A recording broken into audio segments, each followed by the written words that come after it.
మానవులందరూ కూడా మిమ్మల్ని పూజించాలంటే ఈ రోజు నుంచి తడి ఉండాలి, మడి ఉండాలి, పూజలు మొదలు పెట్టాలి అని కార్తీక ఏకాదశి నాడు 7 కొడుకులు వరుసగా కూర్చోబెట్టింది.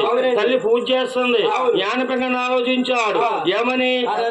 మన అమ్మగారు ఎంతసేపు చూసినా పత్తి పూజ చేయమంటున్నారు, మనకు పట్టు పూజ లభించేలాగలేదని ఒక చేతులు కడుక్కోలేదు, కాలు కడుక్కోలేదు, తల మీద ఉన్న బాగా తీయలేదు, తినంగా వంటగదిలోకి వెళ్ళిపోయి ఉట్టి మీద ఉన్న చల్లను కిందకి దించుకుని 3 ముద్ర కింద దిగి మింగేశాడండి. ఎప్పుడైతే తిన్నాడో తల్లి కళ్ళతో చూసింది.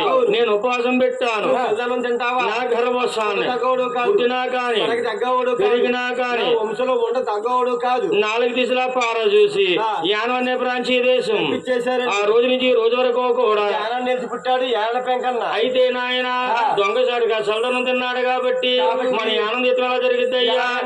తల్లు మల్లు లేవు, తానాలే లేవు, యాన పెంక తడి మడి లేదు, ఒంటూ సేదన్నారు వైనంగా పెట్టు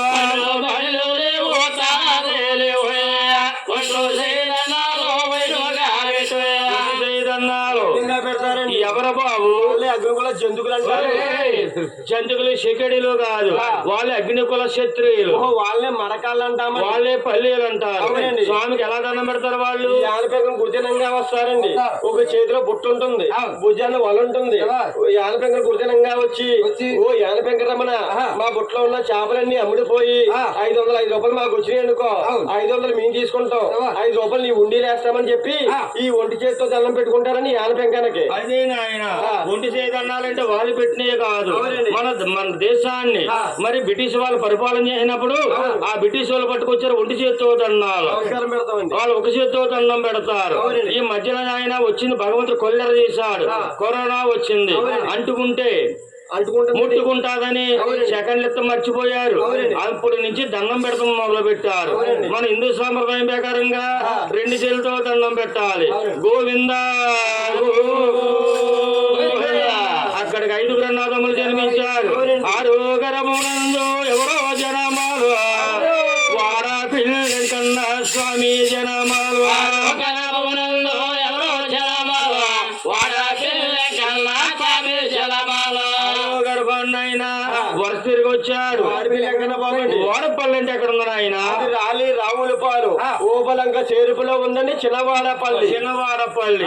ఆ వాడిపిల్లంకన బాబుని పూజించాలంటే మనం అనుకున్న పనులు అవ్వాలంటే ఓ వాడిపిల్లంకన్నా నేను ఇల్లు కట్టుకోవాలి, నేను అబ్బాయి పెళ్లి చెయ్యాలి, లేకపోతే ఉద్యోగం రావాలి, వ్యవసాయం పోవాలి అని భగవంతుని మధ్యలో తలుచుకుని ఒక తెల్ల బట్ట తీసుకుని 4 ఏకల పసుపు కుంకుమ రాయాలి, మధ్యలో దక్షిణం వెయ్యాలి, 3 ముళ్ళు వెయ్యాలి, భగవంతుని 3 సార్లు కోరిక కోరాలి.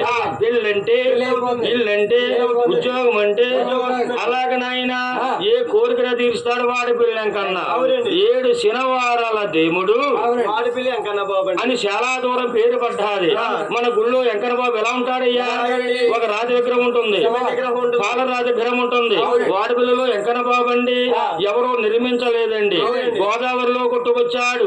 మంచి గంధం మాన విగ్రహం, అదే ఎర్ర సందనమ కర్ర, ఎర్రగా ఉంటారు భగవంతుడు. నాయన మన వెంకన్న బాబుకు ఎలా ఉంటుంది? ఓ చెయ్యి కిందకి చూపించింది, ఓ చెయ్యి మొక్కల దాకా ఉంటుంది. ఆ వెంకన్న బాబుకు అలా ఉండదండి, ఒక చేతిలో గజ ఉంటుంది. అందుకే బొత్తెల కోరిన కోరికలన్నీ తీరుస్తున్నాడు. కోనసీమ తిరుపతి వెంకన్న బాబు గోవిందా. అక్కడికి ఎంతమంది జన్మి